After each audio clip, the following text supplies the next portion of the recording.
এটা ভয় পাচ্ছে না? আপনার নাতনি তো ভয় পাচ্ছে?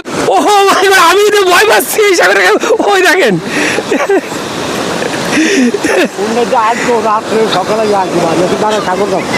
সকালে বলতেছি সাগরে যাবো, তা আপনি নিয়ে আসেন। এটার বয়স কত? কত? 8 বছর বয়স। তো বাবা, তোমার ভয় লাগতেছে না? এই সাগরের ঢেউ, কাকা, এই ঢেউ ওই ভাষায় নিয়ে চলে যায় না ওইদিকে? ও, অনেক লোক, কিন্তু একটু সাবধানে থাকতে হয়, তাই? ও, মাঝে মাঝে টান দেয়। মানে আমি তো যখন এখানে দাঁড়াচ্ছিলাম, আমার পায়ের তলার থেকে বালি নিয়ে যাচ্ছিল। হ্যাঁ, এটা তল দিয়ে যায়। ও, এই একটা ঢেউ উপর দিয়ে আসে, আর একটা তল দিয়ে বালির মতো নিয়ে চলে যায়। এই যে তল দিয়ে যাই, ও খুবই খারাপ। ও, ওই তল দিয়ে উপরে দিয়ে আসে।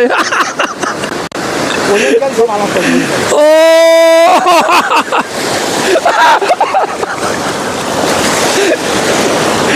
বাবা, তোমার নাম কি? হ্যাঁ, অর্পা। তোমার নাম অর্পা? তোমার? আব্দুল্লাহ। তা তোমার ভয় লাগতেছে না? এই যে বড় বড় ঢেউ, ভয় লাগে না? এই যে বালি নিয়ে চলে যাচ্ছে পায়ের তলার থেকে। মানে আমরা জীবনে কোনোদিন সাগরে যাই না, আমি তো যাই না, এই প্রথমবার আমি আসলাম এই সাগরে।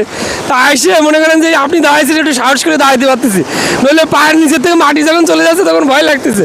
ওই দেখেন, ভারতে চলে গেছে। গাইস, এই দেখেন, এর ভয় লাগতেছে না। মানে এত বড় বড় ঢেউ যে চারপাশ দিয়ে আসতেছে, ও কিন্তু মোটেই ভয় পাচ্ছে না। ঠিক আছে, ও খুব সাহসী। ও মাই গড, মানে ঢেউ কি পরিমাণ ভয়ঙ্কর হতে পারে। আমার এই যে দড়িগুলো, এই দড়ি কোথায় গেছে? ওই ওই জালের টান বাঁধা, তাহলে এই দড়ি তো 1 কিলোমিটার পর্যন্ত চলে গেছে, অনেক দূরে চলে গেছে। ওই জাল যাতে ভাসিয়ে চলে যেতে পারে। ও আচ্ছা আচ্ছা আচ্ছা আচ্ছা, তাহলে এই দড়িগুলো সবাই জাল জাল ঠেকাইছে, এটা তো আমি জানতাম না। মাই গড, কাকা, আপনার বাড়ি এই জায়গা? বেড়িবাঁধের ওই পাশে। তা আপনারা এই বোট, মানে বোট দিয়ে মাছ ধরেন? আপনি একসময় মাছ ধরেছেন কোনোদিন? মাছ ধরছি না, আপনার খাই সাগর পারে মাছ ধর করুন, কাজ আছে শুধু মাছ ধরে এই আর কি। এই এরকম নৌকা আছে যারা মাছ ধরে, তাই তো? ও, শুনলাম ওখানে কাকার সাথে কথা বলছিলাম যে এটা নাকি রাত 3টের সময় নাকি যায় মাছ ধরতে, সারা রাত। ও